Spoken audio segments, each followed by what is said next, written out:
इस प्रकार से हमारा डोरमेट बनकर तैयार हो जाता है। बहुत ही सुंदर डोरमेट बनकर तैयार हो जाता है। एक ही पट्टी द्वारा, एक ही कलर की पट्टी द्वारा किसी प्रकार की कोई सपोर्ट की आवश्यकता नहीं है। एक ही पट्टी द्वारा डोरमेट की गुथाई की है। पीछे भी सेम डिजाइन बनती है और डोरमेट में किसी प्रकार का कोई झोल नहीं है। यह देखने पर पता चल जाता है कि डोरमेट में किसी प्रकार का कोई झोल नहीं है। डोरमेट को इस प्रकार से फोल्ड कर लेते हैं। फोल्ड करने से यह पता चल जाता है कि डोरमेट में किसी प्रकार का कोई झोल नहीं है। काफी लोगों का कमेंट आता है, सर हम डोरमेट बनाते हैं तो हमारा एक टोपी का आकार बन जाता है। नियमानुसार डोरमेट आप बनाओगे तो आप किसी प्रकार का कोई टोपी का आकार नहीं बनेगा। आज हम रेड कलर की पट्टियां ली है। इन पट्टियों की चौड़ाई 5 इंच ली गई है। सभी पट्टियां साड़ी की ली गई है और सभी पट्टियों की लंबाई साड़ी के अनुसार 5 मीटर की ली गई है और चौड़ाई 5 इंच की ली गई है। साड़ी का पट्टी का एक हिस्सा लेते हैं और फोल्ड कर लेते हैं और 2 उंगलियों पर 2 राउंड लगा लेते हैं। दूसरे हिस्से पर एक सेफ्टी पिन अटैच कर लेते हैं। अब सेफ्टी पिन की सहायता से 2 उंगलियों पर नोट लगाते हुए एक रिंग की गुथाई कर रहे हैं वीडियो रिकॉर्डिंग के अनुसार।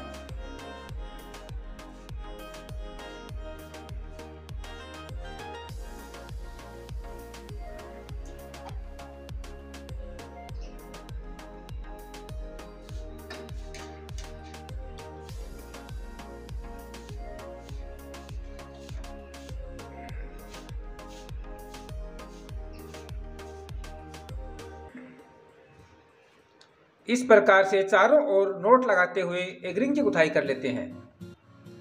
इस प्रकार से एक रिंग की गुथाई कर लेते हैं। पीछे भी सेम डिजाइन बनती है।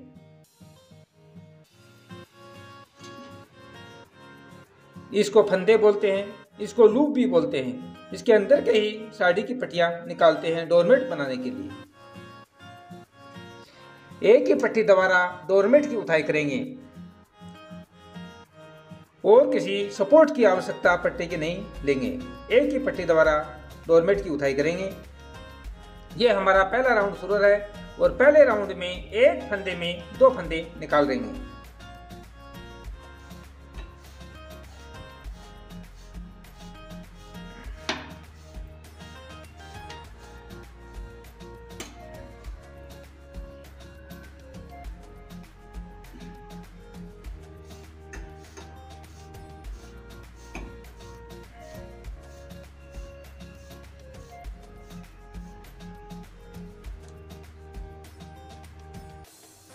फंदों की खिंचाई लूज रूप में करनी है, टाइट रूप में नहीं करनी है।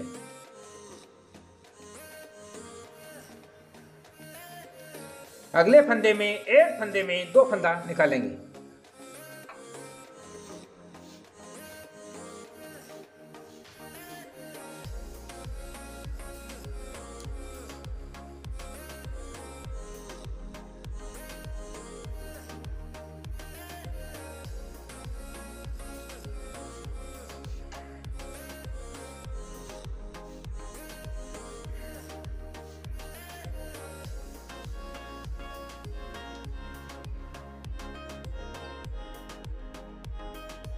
इस प्रकार से एक फंदे में 2 फंदा निकालते हुए इस राउंड को पूरा कर लेते हैं। इस प्रकार से एक फंदे में 2 फंदा निकालते हुए एक राउंड पूरा कर लेते हैं। पीछे भी सेम डिजाइन बनती है। ये हमारा दूसरा राउंड शुरू है। दूसरे राउंड में एक फंदे में एक ही फंदा निकालेंगे।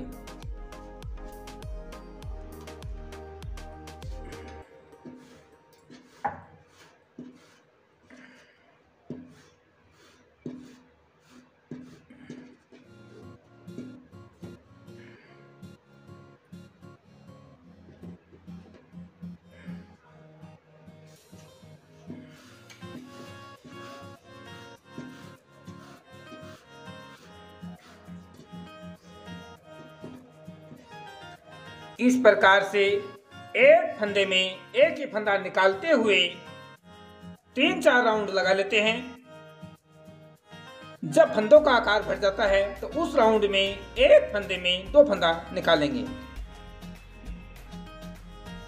इस प्रकार से 4 राउंड लगाने के बाद में अब फंदों का आकार भर चुका है।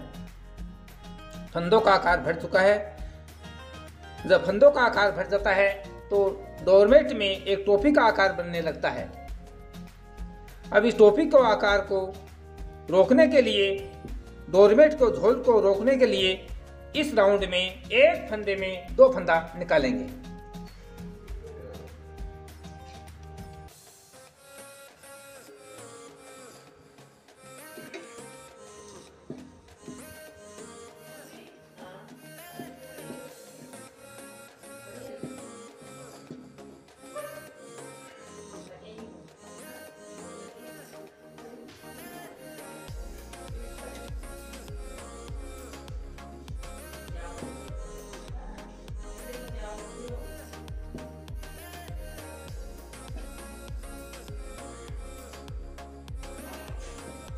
अगले फंदे में एक फंदे में 2 फंदा निकालेंगे।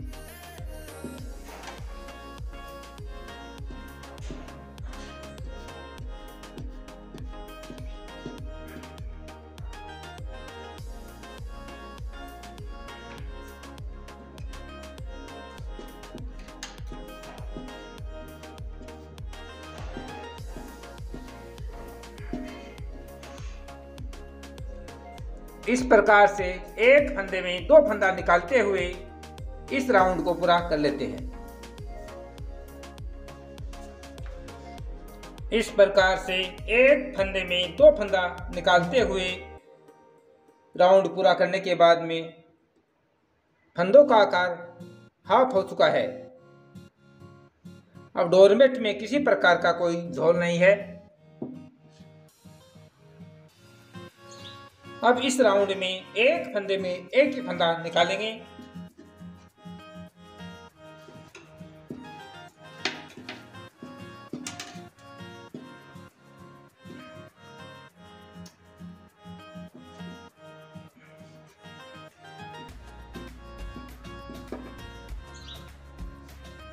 आगे 4-5 राउंड लगाएंगे। एक फंदे में एक फंदा निकालते हुए 4-5 राउंड लगाएंगे। 4-5 राउंड लगाने के बाद में जब फंदों का आकार भर जाता है तो उस राउंड में एक फंदे में 2 फंदा निकालेंगे। इस नियम के अनुसार जितना बड़ा डोरमेट आप बनाना चाहते हो उतना बड़ा डोरमेट आप बना सकते हो। इस प्रकार से हमारा डोरमेट बनकर तैयार हो जाता है।